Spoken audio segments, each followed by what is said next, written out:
Hello students, मैं doctor CS Rathore government girls college Janjgir से। ये पॉसिबिलिटी का तीसरा वीडियो लेक्चर है। इसके पहले आप लोगों ने 2 वीडियो लेक्चर इस पर देखा होगा। तो चलिए इस वीडियो लेक्चर में क्या है इसको देखते हैं। हमने इसके पहले वीडियो लेक्चर में बेसिक असाइनमेंट के बारे में पढ़ा। यहां पर भी हम पहले बेसिक असाइनमेंट पढ़ेंगे। उस बेसिक असाइनमेंट और इस बेसिक असाइनमेंट में डिफरेंस ये है कि वहां पर जो हमने बेसिक असाइनमेंट पढ़ा वो यूनिवर्सल सेट X पर देखा। अब हम जो बेसिक असाइनमेंट देखने जा रहे हैं वो कार्टेशियन प्रोडक्ट पर है, X cross Y। Cartesian product X cross Y पर। तो वहां पर जैसे X पर रहता था तो M कैसा फंक्शन होता था, power set of X to closed interval 0 1। तो अब यहां पर बेसिक असाइनमेंट ले रहे हैं तो कैसा फंक्शन होगा, M होगा from P of X cross Y to closed interval 0 1, power set of X cross Y to closed interval 0 1। तो यहां पर P X क्रॉस Y मतलब क्या हो गया, X क्रॉस Y के सबसेट्स का कलेक्शन। और X क्रॉस Y के जो सबसेट्स होते हैं उसे क्या बोलते हैं, हम लोअर क्लास में पढ़ चुके हैं, बाइनरी रिलेशन। जो भी X क्रॉस Y का सबसेट होगा वो बाइनरी रिलेशन होता है। तो इसका मतलब यहां पर जो फोकल एलिमेंट्स आएंगे वो कैसे होंगे, बाइनरी रिलेशन होंगे ऑन X क्रॉस Y। और हम बाइनरी रिलेशन का डोमेन और रेंज पढ़ चुके हैं।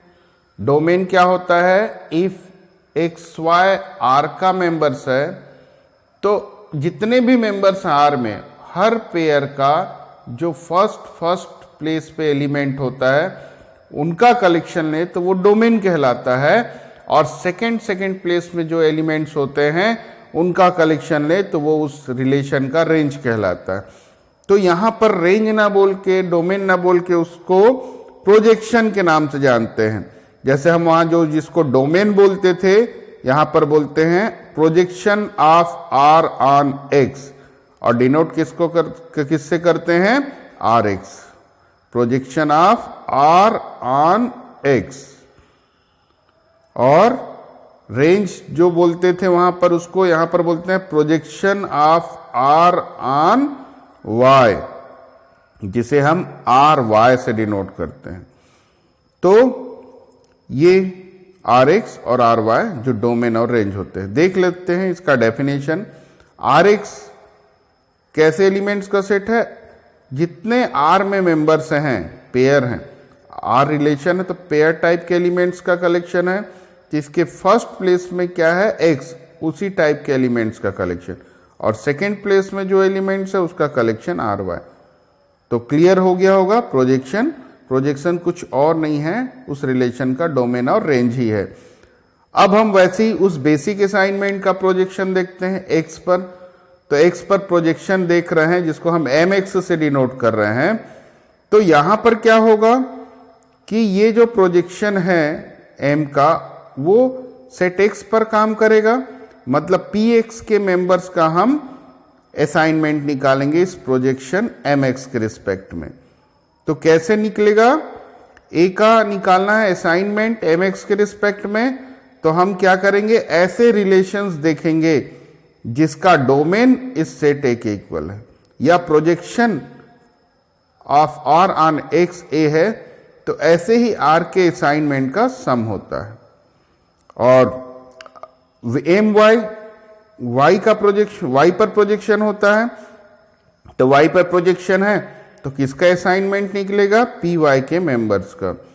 तो B PY का मेंबर है, उसका असाइनमेंट कैसे निकाल सकते हैं, हम ऐसे R ढूंढेंगे, ऐसे रिलेशंस ढूंढेंगे जिनका रेंज या जिनका प्रोजेक्शन ऑन Y इस B के इक्वल होगा। ऐसे सारे रिलेशंस के असाइनमेंट का सम ले लेंगे हम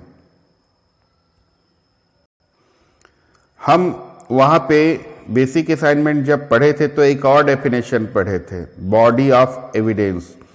ये क्या होता है, एफ यहां पर क्या होता है, फोकल एलिमेंट्स का कलेक्शन।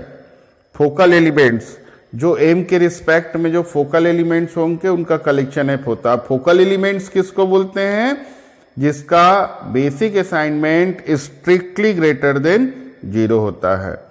तो एफ एक्स क्या होगा, एम एक्स के रिस्पेक्ट में जिन जिन मेंबर्स का basic assignment strictly greater than 0 है उनका एक कलेक्शन है। तो हम वहां पर इसको बॉडी ऑफ एविडेंस बोलते थे।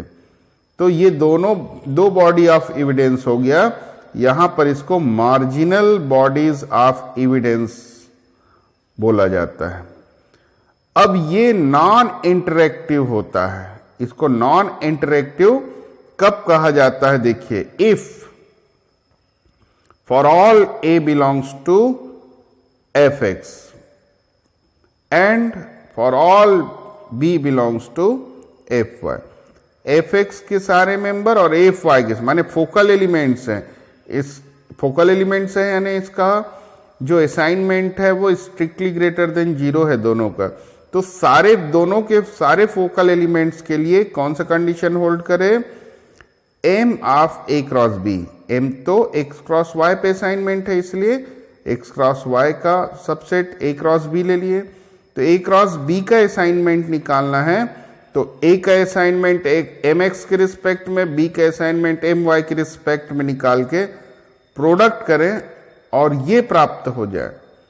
और साथ ही साथ जो अदर हैं, जो फोकल एलिमेंट्स नहीं हैं, ऐसे कार्टेशियन प्रोडक्ट का असाइनमेंट 0 हो। मतलब इसका फोकल एलिमेंट्स मतलब पी एक्स क्रॉस वाई, मतलब एम का फोकल एलिमेंट्स किससे मिले, इसके फोकल एलिमेंट्स के कार्टेशियन प्रोडक्ट से मिले। और इसके अलावा जो भी रिलेशन होंगे जो फोकल एलिमेंट से ना बने हों उनका असाइनमेंट 0 होता है। और अगर ऐसा है तो इसको नॉन इंटरेक्टिव बोला जाता है। इस मार्जिनल बॉडीज ऑफ एविडेंस को नॉन इंटरेक्टिव बोला जाता है। तो ये हो गया नॉन इंटरेक्टिव का डेफिनेशन। तो अभी तक हमने किसके बारे में स्टडी किया, बेसिक असाइनमेंट के ही बारे में स्टडी किया, लेकिन एक्स क्रॉस वाई पे बेसिक असाइनमेंट का स्टडी किया। अब हम इसको एक एग्जाम्पल के थ्रू पूरा ये जो कॉन्सेप्ट है उसको समझते हैं। क्या है, देखिए, एक्स एक सेट है जिसमें 1 2 3 एलिमेंट्स है, वाई दूसरा सेट है जिसमें ए बी सी 3 एलिमेंट्स है, और R1 R2 up to R12 ये बाइनरी रिलेशंस हैं एक्स क्रॉस वाई में, X to Y binary relations हैं ये सब। और ये दे दिया है इसका बेसिक असाइनमेंट का टेबल। ये जो रिलेशंस हैं उनका रिलेशन मतलब एक्स क्रॉस वाई के सबसेट्स हैं, और एक्स क्रॉस वाई के सबसेट्स का बेसिक असाइनमेंट वाला ये टेबल दे दिया। और R1 R2 R12 को भी डिफाइन किया है। मतलब इस टेबल में दोनों चीज बताया गया, जो रिलेशंस हैं यानी जो पी एक्स क्रॉस वाई के मेंबर्स हैं उनका ये इमेज है, ये बताया गया है। और ये जो R1 R2 R12 किस टाइप का एलिमेंट है, मतलब इसमें कौन कौन से मेंबर्स होंगे उसको भी इस टेबल के थ्रू बताया गया है। जैसे देखिए, R1 एक रिलेशन है, इसमें कौन कौन से मेंबर हैं, 2B 2C 3B 3C।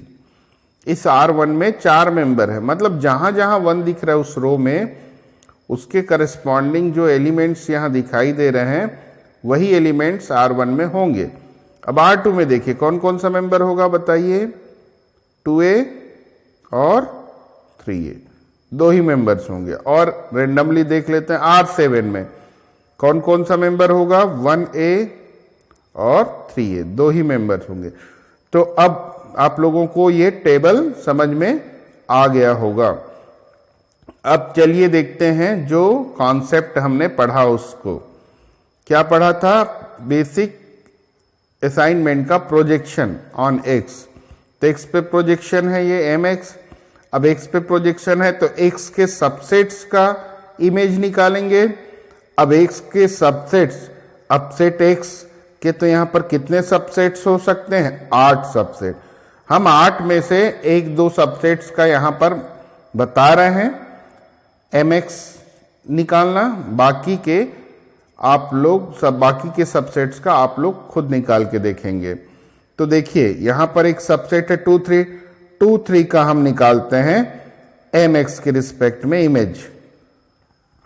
कैसे निकालेंगे? क्या था वहां पे डेफिनेशन? जिन जिन रिलेशंस का डोमेन 2 3 होगा, ऐसे ही रिलेशन के असाइनमेंट का सम लेंगे। अब हम किन किन रिलेशंस का प्रोजेक्शन 2 3 है ये देख लेते हैं। एक्स प्रोजेक्शन तो यहां पर देखिए R1 में 2b 2c 3a 3b, यानी 2 और 3 ही आ रहा है। 1 में सारे 0 हैं, यानी इसका डोमेन क्या हो जाएगा? 2 3। तो इसका डोमेन 2 3 है, इसलिए यहां पर R1 का असाइनमेंट लेंगे। प्लस मतलब जिसका जिसका डोमेन 2 3 होगा उसका उसके असाइनमेंट यहां पर लेंगे। R2 का डोमेन देखें 2 है और 3 है, इसलिए इसको भी लेंगे यहां पर। R3 का डोमेन देखिए 2 है और 3 भी है।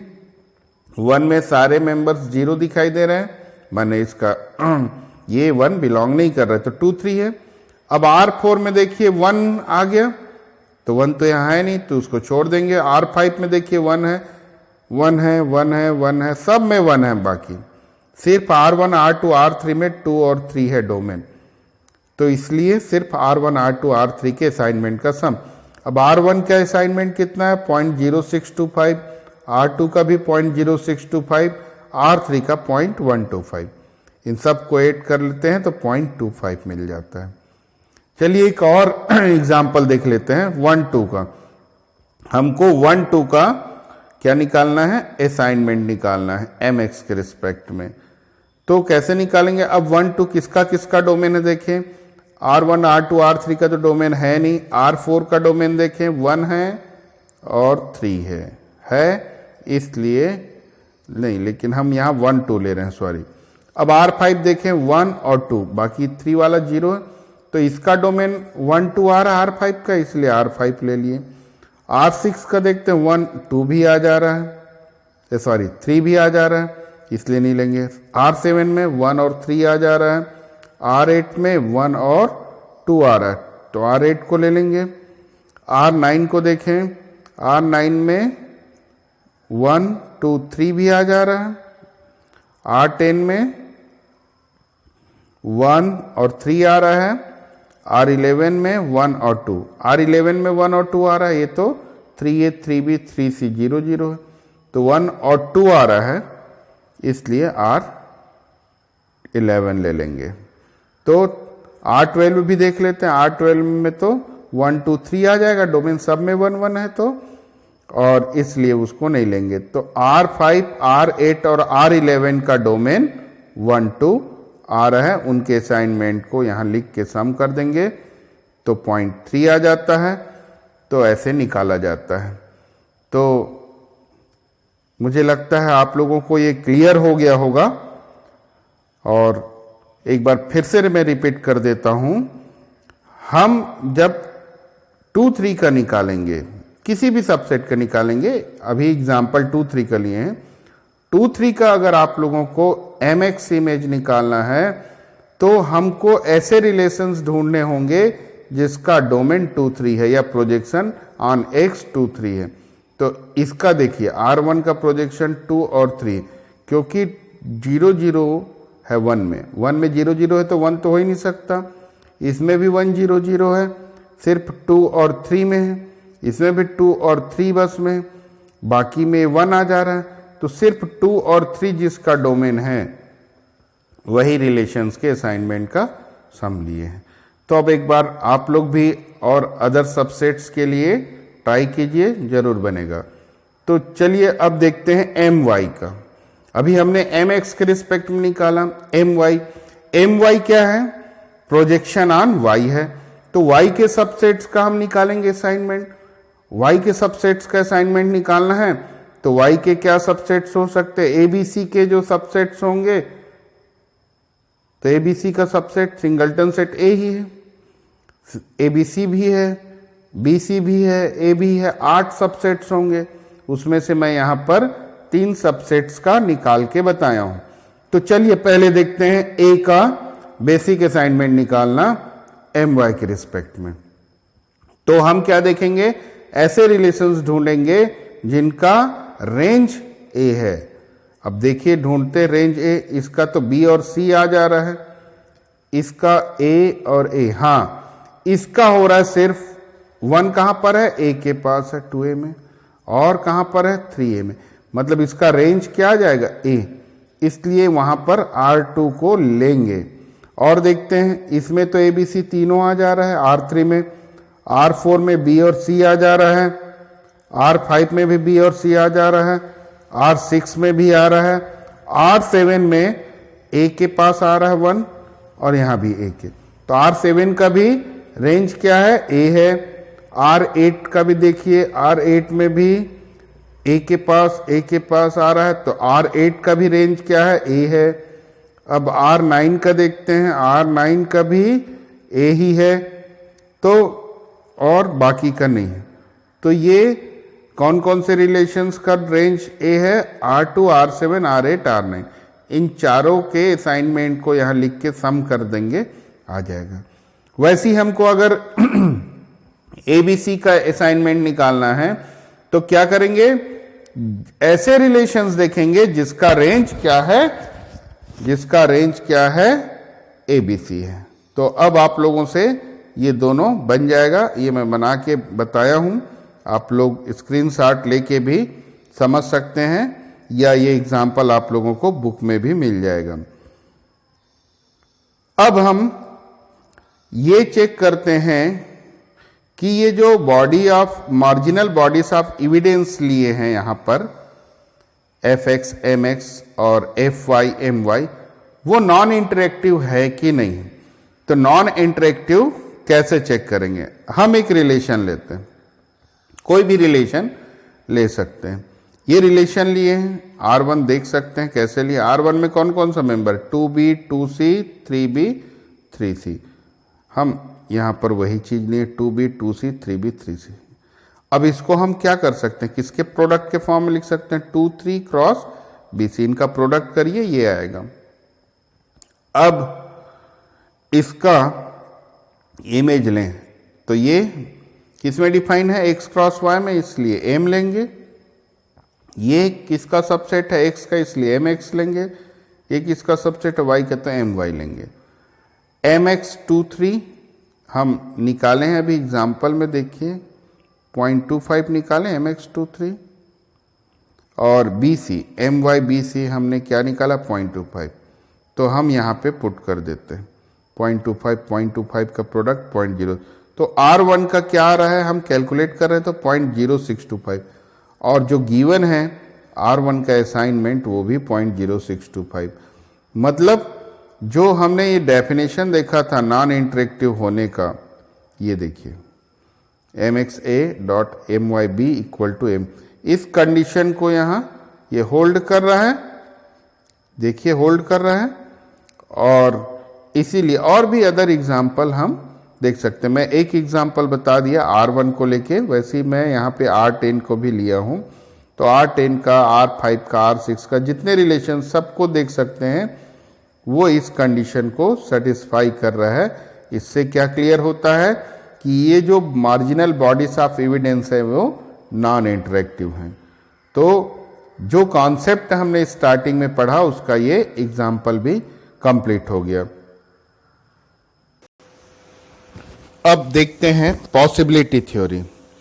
पॉसिबिलिटी थ्योरी क्या है? ये स्पेशल एक ब्रांच है। कैसा ब्रांच है? जिसमें हम ऐसे फोकल एलिमेंट्स, ऐसे बॉडी ऑफ एविडेंस के बारे में स्टडी करते हैं जिनके फोकल एलिमेंट्स नेस्टेड हैं। नेस्टेड का मतलब क्या होता है? एक सीक्वेंस में, मान लीजिए A1, A2, A3, N F के मेंबर्स हैं, यानी फोकल एलिमेंट्स है। तो ये एक सीक्वेंस से अरेंज हो, मतलब A1 is subset of A2 is subset of A3 is subset of A4। Nested sequence के बारे में आप लोगों ने कैंटर्स इंटरसेक्शन थ्योरम में भी पढ़ा होगा, मतलब एक के अंदर एक आते जाए, मतलब हर सेट एक दूसरे सेट के अंदर आगे बढ़ता जाए, अंदर आता जाए, तो ऐसे सीक्वेंस को हम नेस्टेड बोलते हैं। तो जिसके फोकल एलिमेंट्स नेस्टेड हों, ऐसे बॉडी ऑफ एविडेंस के बारे में हम पढ़ते हैं इस ब्रांच में, इस पॉसिबिलिटी थ्योरी में। तो it is a special branch of evidence theory that deals only with bodies of evidence whose focal elements are nested. अब देखते हैं इस थ्योरम से, हमने एविडेंस थ्योरी में दो चीज पढ़ा था, दो मेजर, नॉन एडिटिव मेजर बोलते हैं, बिलीफ मेजर और प्लॉसिबिलिटी मेजर। तो हम उस बिलीफ मेजर, क्योंकि ये भी एविडेंस थ्योरी का ही एक स्पेशल ब्रांच है, तो इस स्पेशल ब्रांच में जो बिलीफ मेजर और प्लॉसिबिलिटी मेजर है उसका रिजल्ट यहाँ पर निकालते हैं, और इस रिजल्ट के बाद हम इस बेल मेजर और प्लॉसिबिलिटी मेजर का एक नया नाम देंगे। ये भी एविडेंस थ्योरी का एक ब्रांच है, तो ये उसका स्पेशल केस है। तो इस स्पेशल केस में इस बेल मेजर और प्लॉसिबिलिटी मेजर का एक नया नाम देंगे, जिसको हम नेसेसिटी मेजर और पॉसिबिलिटी मेजर के नाम से जानते हैं। तो इसके बारे में अभी आगे देखेंगे। तो पहले हम इस थ्योरम को देखते हैं। ये थ्योरम क्या है? एएफएम एक बॉडी ऑफ एविडेंस है जो नेस्टेड है, और बेल और प्लॉसिबिलिटी मेजर हैं, बेल और पीएल। तो ये फॉलोइंग प्रॉपर्टीज हमको यहाँ पे प्रूफ करना है। क्या क्या property? Bel of A intersection B equal to minima of bel A bel B. A intersection B का अगर हम बेल मेजर निकालें तो बेल ए और बेल बी के मिनिमा के इक्वल होगा, और ए यूनियन बी का प्लॉसिबिलिटी निकालें तो प्लॉसिबिलिटी ए और प्लॉसिबिलिटी बी का मैक्सिमम वैल्यू होगा। अब हम इसका प्रूफ देखते हैं। एफ एम क्या है? बॉडी ऑफ एविडेंस है, और एफ के मेंबर्स क्या लिए हैं? नेस्टेड लिए हैं। तो A one A two N members है, नेस्टेड है। हम क्या एज्यूम कर लिए कि ए आई सबसेट ऑफ ए जे है for all I is less than J. मतलब ये है कि A1 is subset of A2 is subset of A3 is subset of A4 is subset of A5 up to subset of N। ये इसका मतलब है। अब A और B दो मेंबर लेते हैं पावर सेट ऑफ X के। क्यों लेना पड़ा? क्योंकि A इंटरसेक्शन B का बेल निकालना है, इसलिए दो मेंबर ले लिए A और B। अब हमको A और B का अगर बेल निकालना है, और हमको क्या पता है यहाँ पे? बेसिक असाइनमेंट, क्योंकि एफ एम ही दिया है, एम दिया है। अब बेल निकालना है। कैसे निकालते हैं? हम लास्ट वीडियो लेक्चर में यानी सेकेंड वीडियो लेक्चर में रिलेशन देखा है, बेल ऑब्टेन करना बाय एम, एम के द्वारा बेल फाइंड करना। कैसे, क्या होता है रिलेशन? कि जो बेल ए होता है वो किसके इक्वल होता है? Sum of M B, sum of M B यानी असाइनमेंट ऑफ बी का सम होता है। लेकिन वो बी क्या होता है? बी ए का सबसेट होता है। मतलब ए के जितने भी सबसेट्स होते हैं, हमको बेल ए निकालना है, तो ए के जितने भी सबसेट्स होते हैं उनके असाइनमेंट का सम लेते हैं। तो हमको भी ए का और बी का बेल लेना है, तो ए के कौन कौन से सबसेट्स हैं उसको ढूंढ लेते हैं। अब ए के तो बहुत सारे सबसेट्स होंगे, लेकिन ऐसे सबसेट्स ढूंढ लें जिसका असाइनमेंट 0 है, तो 0 को तो प्लस करेंगे वहां पर, तो कोई उसमें चेंज नहीं आएगा वैल्यू में। इसलिए ऐसे सबसेट्स का कोई मतलब नहीं है जिसका असाइनमेंट 0 हो। जिसका असाइनमेंट ग्रेटर देन 0 होता है उसी सबसेट से यहाँ पर हमें मतलब है, और जिसका ग्रेटर देन 0 होता है असाइनमेंट, उसको क्या बोलते हैं? Focal elements. तो इसीलिए हम ए के यहाँ पर उन्हीं सबसेट्स को ले रहे हैं जो फोकल एलिमेंट्स है, क्योंकि बाकी सबसेट्स का असाइनमेंट 0 होता है। तो हम एज्यूम कर लिए क्योंकि ए और बी पी एक्स के मेंबर है, पी एक्स के मेंबर, ये भी सारे पी एक्स के मेंबर हैं, तो हो सकता है इसमें से कुछ मेंबर्स ए के सबसेट्स हों। तो यहां पर ए के कुछ सबसेट्स होंगे। मान लीजिए A1 सबसेट है ए का, A2 है, A3 है, A4 है, A7 है। A7 ए का अंतिम सबसेट है, यानी A8 ए का सबसेट नहीं। अगर A7 ए का सबसेट है तो definitely A6, A5, A4, A3, A2, A1 भी होगा, क्योंकि A7 इन सबसेट्स को रखता है, क्योंकि ये नेस्टेड है। A1 से बड़ा A2, यानी A1 को A2 रखता है, A2 को A3, A3 को, ऐसा करके A7 इन सब को रखेगा। तो इन सब को रखेगा, A7 खुद सबसेट है A का, तो उसके नीचे आने वाले जितने भी A1, A2, A3 हैं वो सब A के सबसेट्स होंगे। तो वही है, हमने यहाँ पर मैं 7 लेके समझाया, यहाँ पे I1 ले रहे हैं, एक आर्बिट्रेरी नंबर ले रहे हैं। I1 मान लेते हैं सबसे बड़ा नंबर है जिसके लिए AI A का सबसेट है, मतलब A1, A2, A3, AI1 तक के एलिमेंट्स A के सबसेट्स है, उससे आगे के एलिमेंट्स A के सबसेट नहीं। वैसे हम B के लिए मान लिए AI2 तक के एलिमेंट्स B के सबसेट है।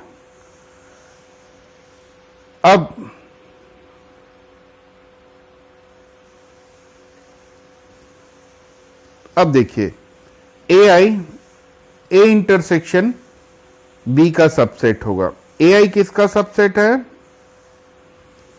AI सबसेट है A का I1 तक। मान लीजिए इस I1 को 7 मान लें, I2 को 9 भी ले सकते हैं, 5 भी ले सकते हैं। चलिए इसको 7, इसको 5 ले लिए, मतलब A1 से A7 तक A के सबसेट है, A1 से A5 तक B के सबसेट है, यानी A1 से A5 तक A और B दोनों के सबसेट हो गए।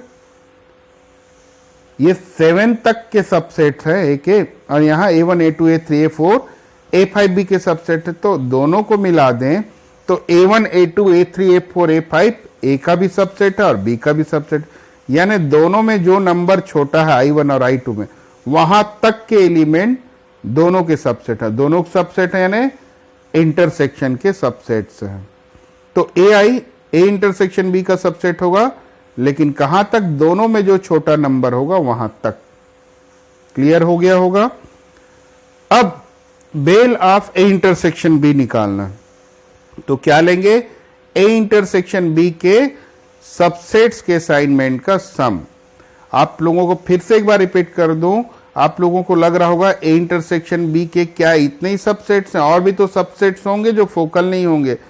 तो जो फोकल नहीं है उसका तो यहाँ पे मतलब ही नहीं है, क्योंकि जो फोकल नहीं है उनका इमेज क्या आएगा? 0 आएगा। इसीलिए हमने सिर्फ फोकल एलिमेंट्स को ही लिया है। तो A इंटरसेक्शन B का बेल मतलब A इंटरसेक्शन B के जितने सबसेट्स हैं उनके असाइनमेंट का सम। तो A इंटरसेक्शन B के सबसेट्स क्या है? AI, लेकिन कौन कौन से AI? A1, A2, A3, A4, और इनमें जो छोटा होगा वहां तक। तो I = 1 से इन दोनों में जो छोटा होगा वहां तक असाइनमेंट का सम। हम इसको ऐसा भी लिख सकते हैं कि हम एक सम को I1 तक ले लें, दूसरे सम को I2, और दोनों में जो मिनिमा हो वो ले लेंगे। तो ये आप वेरीफाई करके खुद देख सकते हैं, एकदम क्लियर है ये। और ये क्या है? A1, A2, A3, AI1 आ रहा है, और AI1 तक किसके सबसेट्स हैं? A के सबसेट्स हैं। देखिए AI1 तक A के सबसेट्स हैं, तो A के सबसेट्स के असाइनमेंट का सम है। A के सबसेट्स के असाइनमेंट का सम है, यानी बेल A होगा। ये B के असाइनमेंट का सबसेट्स, मतलब B के सबसेट्स के असाइनमेंट का सम है, यानी B का बेल हो जाएगा। तो इस प्रकार ये पहला जो प्रॉपर्टी था वो प्रूफ हो गया। अब दूसरी प्रॉपर्टी, ये हम जो रिलेशन होता है बेल और प्लॉसिबिलिटी में वहां से निकालेंगे। हमको निकालना है A यूनियन B का प्लॉसिबिलिटी, तो किसके इक्वल हो जाएगा? 1 minus bel A union B bar. ये रिलेशन है अपने पास, इसी रिलेशन से, और ये डिमॉर्गन्स लॉ लगा देंगे तो A बार इंटरसेक्शन B बार हो जाएगा। और बेल का अभी हमने ये फार्मूला देखा, minima bel A bel B, तो हमने minima bel A bar bel B bar और ये माइनस के बाद मिनिमा को माइनस कर रहे हैं, तो टोटल वैल्यू क्या आएगा, मैक्सिमम वैल्यू मिलेगा। तो इसीलिए हम मिनिमा को कॉमन ले लेंगे, माइनस के बाद आ रहा है तो ये मैक्सिमा में कन्वर्ट हो जाएगा और क्या हो जाएगा, 1 minus bel A bar 1 minus bell B bar. अब इसको भी कोई दो नंबर लेके वेरीफाई करके देख सकते हैं। मान लीजिए एक को 0.2 ले लें और एक को 0.5 ले लें, तो इन दोनों में छोटा कौन होगा, 0.2 होगा। तो 1 में से 0.2 माइनस करेंगे तो क्या आएगा, 0.8। अब यहां देखते हैं, ये 1 माइनस 0.2 है, ये 1 माइनस 0.5, तो ये 0.5 आएगा, ये 0.8। इन दोनों मैक्सिमा क्या आएगा, 0.8 वही आया। यानी इस लाइन और इस लाइन के वैल्यू में कोई अंतर नहीं, इसलिए इसके इक्वल हो गया। और 1 माइनस बेल ए बार क्या होता है, प्लॉसिबिलिटी ऑफ ए, और ये प्लॉसिबिलिटी ऑफ बी हो जाएगा। तो सेकेंड रिजल्ट भी प्रूफ हो जाता है। अब मैं पहले ही इंट्रोडक्शन में बताया पॉसिबिलिटी थ्योरी के कि ये स्पेशल ब्रांच होता है एविडेंस थ्योरी का, जिसमें हम क्या करते हैं, सिर्फ ऐसे बॉडी ऑफ एविडेंस का स्टडी करते हैं जिसके फोकल एलिमेंट्स नेस्टेड है, या जो बॉडी ऑफ एविडेंस नेस्टेड है उसी का स्टडी करते हैं।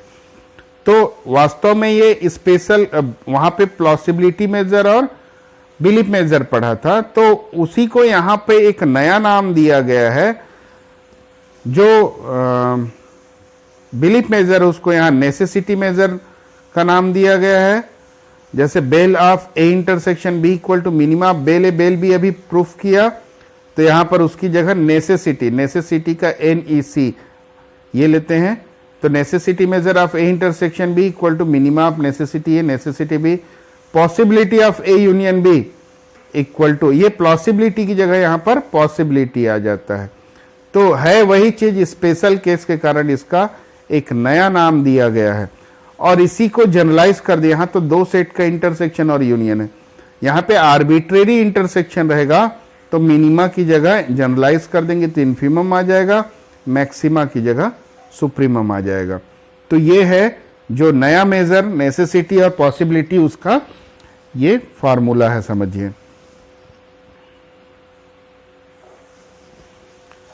अब जो रिजल्ट हमने बिलीफ और प्लॉसिबिलिटी मेजर में प्रूफ किया था, तो हम उन सारे रिजल्ट्स में बेल की जगह नेसेसिटी लिख देंगे और प्लॉसिबिलिटी की जगह पॉसिबिलिटी लिख देंगे। देखिए हमने प्रूफ किया था bel A plus bel A bar less than or equal 1, second video lecture में देखिएगा। तो उसकी जगह हमने नेसेसिटी ए बार लिख दिया। Plausibility of A plus plausibility of A bar greater than or equal 1 था, उसकी जगह पॉसिबिलिटी। हम एक रिलेशन देखे थे bel A equal to 1 minus plausibility of A bar, तो बेल की जगह नेसेसिटी है, प्लॉसिबिलिटी की जगह पॉसिबिलिटी रख दिया। Plausibility of A equal to 1 minus bel A bar देखा था, बेल की जगह नेसेसिटी, प्लॉसिबिलिटी की जगह पॉसिबिलिटी रख दिए। तो इस प्रकार हम जो रिजल्ट बेल मेजर और प्लॉसिबिलिटी मेजर में निकाले थे वही रिजल्ट इसमें निकलेगा। अब हम इससे रिलेटेड दो और रिजल्ट देखते हैं। मिनिमा ऑफ नेसेसिटी ए और नेसेसिटी ए बार 0 होता है, तो ये कैसे देखते हैं। देखिए हम अभी रिजल्ट निकालें, necessity of A intersection B equal to minima of necessity A necessity B. Just अभी जो बेल था उसको नेसेसिटी से रिप्लेस कर दिए हैं, तो वही रिजल्ट है ये। अब बी की जगह ए बार ले लेते हैं, माने ए का कॉम्प्लीमेंट ले लेते हैं, तो ए इंटरसेक्शन ए कॉम्प्लीमेंट 5 आएगा और 5 का बेल मेजर क्या होता है, 0। बेल मेजर यानी नेसेसिटी मेजर 0 बाउंड्री कंडीशन से, तो ये रिजल्ट आ गया। दूसरा रिजल्ट है, ये रिजल्ट अभी आगे के थ्योरम प्रूफ करने में यूज होने वाला है। Maxima possibility A bar equal to 1। तो फिर हम पॉसिबिलिटी का डेफिनेशन फार्मूला ले लेते हैं, possibility of A union B equal to maxima possibility A possibility B. हम यहां भी बी की जगह ए का कॉम्प्लीमेंट ले लेते हैं बोथ साइड। ऐसा करने से ये यूनिवर्सल सेट आ जाएगा और यूनिवर्सल सेट का प्लॉसिबिलिटी 1 होता है, पॉसिबिलिटी यानी प्लॉसिबिलिटी भी तो 1 होता है, बाउंड्री कंडीशन से इसलिए 1 हो गया। और मैक्सिमा पॉसिबिलिटी ए बार, तो ये भी रिजल्ट हमारा प्रूफ हो गया। अब इन्हीं दोनों रिजल्ट से ये थ्योरम प्रूफ होगा। थ्योरम क्या है? If necessity of A greater than 0, if necessity of a greater than 0, then possibility of a equal to 1, and if possibility of a less than 1, then necessity of a equal to 0। तो पहले पहला result proof करते हैं। हम assume कर लेते हैं A P x का एक ऐसा मेंबर है जिसका नेसेसिटी स्ट्रिक्टली ग्रेटर देन 0 है, और अभी हमने एक रिजल्ट, दो रिजल्ट प्रूफ किए, उसमें से पहला रिजल्ट है minima of necessity A bar equal to 0 होता है। अब देखिए इन दोनों का मिनिमा 0 होता है, तो ये तो 0 है नहीं, देखिए 1 से ये 0 नहीं है, तो इन दोनों का मिनिमा कब 0 आएगा? जब ये 0 होगा। तो इससे क्या कंक्लूजन निकला? Necessity of A bar equal to 0। एक बार फिर से रिपीट कर रहा हूं, necessity A strictly greater than 0, यानी ये पॉजिटिव है, तो इन दोनों का मिनिमा 0 कैसे आएगा? ये तो पॉजिटिव, तो डेफिनेटली यही 0 होगा, ये 0 हो गया। और हमारे पास ये रिलेशन है, क्या रिलेशन है? Possibility of A equal to 1 minus necessity of A bar, और नेसेसिटी ऑफ ए बार क्या है? 0 है, 1 माइनस 0 क्या होगा? 1, तो पॉसिबिलिटी ऑफ ए 1 हो गया। पहला रिजल्ट प्रूफ हो गया। अब दूसरा देखते, दूसरा में क्या दिया है? कंडीशन दिया है possibility of A less than 1 है, तो नेसेसिटी ए 0 होगा। तो possibility of A less than 1 हमने एज्यूम कर लिया। अब हम दूसरा जो रिजल्ट निकाले थे जस्ट इसके पहले कि maxima possibility of A bar equal to 1, उसी रिजल्ट का हम यहाँ यूज करते हैं। ये तो 1 से छोटा है, देख सकते हैं ये 1 से छोटा है, तो इन दोनों का मैक्सिमा 1 कब आ सकता है? ये तो 1 से छोटा है, तो डेफिनेटली यही 1 होगा, तभी तो इन दोनों का मैक्सिमा 1 आएगा। तो इसलिए this must implies possibility of A bar equal to 1। अब फिर रिलेशन देख लेते हैं, ये वाला necessity of A equal to 1 minus possibility of A bar, और पॉसिबिलिटी ऑफ ए बार की वैल्यू क्या है? 1, तो 1 माइनस 1 0 आ गया। तो ये भी रिजल्ट प्रूफ हो गया। इस वीडियो लेक्चर में इतना ही था। अब मैं नेक्स्ट वीडियो लेक्चर में कोशिश करूंगा कि पूरा ये चैप्टर कवर हो जाए, और कुछ इससे रिलेटेड जो भी मैंने प्रैक्टिकल प्रॉब्लम इसके पहले वीडियो लेक्चर में, इस वीडियो लेक्चर में जो बताया, उससे रिलेटेड जो अनसॉल्व्ड क्वेश्चंस हैं आपको बुक में दिखेगा, उसको भी आप लोग सॉल्व करने की कोशिश कीजिए, उससे कॉन्फिडेंस बढ़ेगा। तब तक थैंक यू।